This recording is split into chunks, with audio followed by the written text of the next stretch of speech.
Bonjour à tous et bienvenue.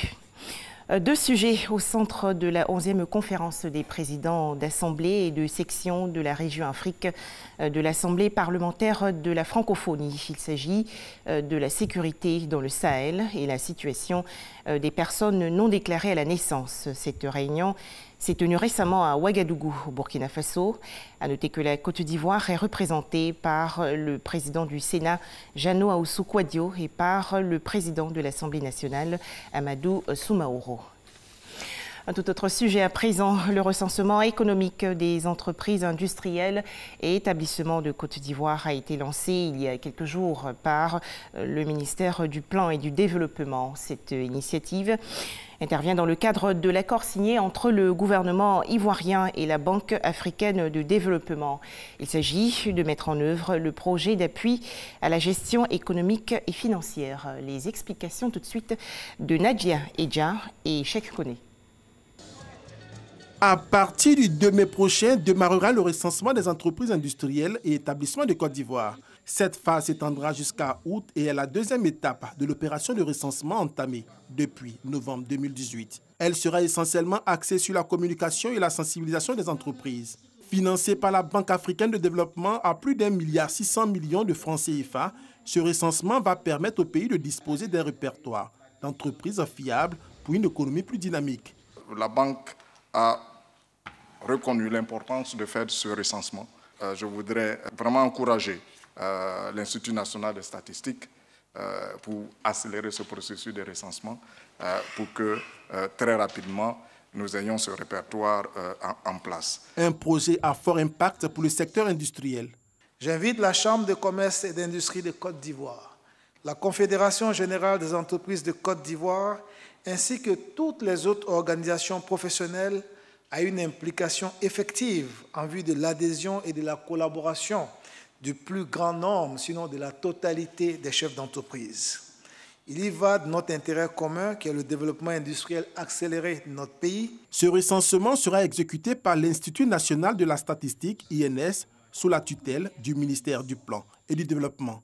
Le recensement vise à mettre à la disposition de l'État un répertoire national géoréférencé de l'ensemble des entreprises industrielles et établissements qui opèrent sur le territoire, établir la cartographie de ces entreprises, disposer d'une base de données économiques et financières fiable, disposer d'une base de sondage industriel fiable également pour la production régulière des indicateurs de suivi de la politique d'industrialisation et l'évaluation de la contribution des entreprises industrielles à l'économie nationale. Le recensement des entreprises industrielles et établissements de Côte d'Ivoire s'inscrit dans le cadre du projet d'appui à la gestion économique et financière initié par le gouvernement et financé par la BAD pour un montant global d'environ 14 milliards de francs CFA. Yamoussoukro, dans la région centre du pays, les travaux de formation des médiateurs délégués et membres du corps préfectoral sur la gestion des conflits fonciers et la cohésion sociale se sont achevés récemment. Les participants ont reçu leur diplôme de fin de formation. Les conflits fonciers sévissent également en République démocratique du Congo. La mise à l'écart il y a quelques jours du ministre des Affaires foncières par intérim, Emmanuel Ilunga, a remis cette problématique qui engorge les tribunaux congolais sur le devant de la scène. Accusé d'avoir détourné l'équivalent de 9 000 € et d'avoir outrepassé ses prérogatives en tant qu'intérimaire en recrutant du personnel, le ministre dénonce une campagne de calomnie. Selon Emmanuel Ilunga, s'il a été mis à l'écart, c'est pour avoir ouvert la boîte de Pandore en essayant de rétablir dans leurs droits des citoyens qui se disent victimes de spoliation de leurs parcelles ou autres biens immobiliers par des personnalités influentes, civiles ou militaires. Au Burkina Faso, 5 personnes, dont un pasteur, ont perdu la vie dans l'attaque d'une église protestante. Au moins 2 autres personnes sont portées disparues.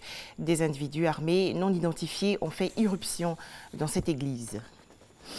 Élection législative hier dimanche au Bénin. Le scrutin s'est déroulé sans les partis d'opposition car seules les formations politiques acquises au président Patrice Talon ont été autorisées à se présenter. La participation s'est avérée plutôt faible. Enfin, le Premier ministre socialiste espagnol Pedro Sánchez a remporté hier dimanche les élections législatives.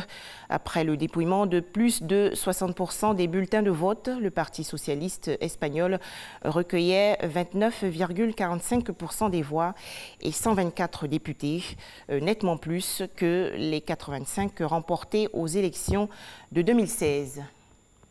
Merci de nous avoir suivis. Prochain rendez-vous, 13h, dans le cadre du journal.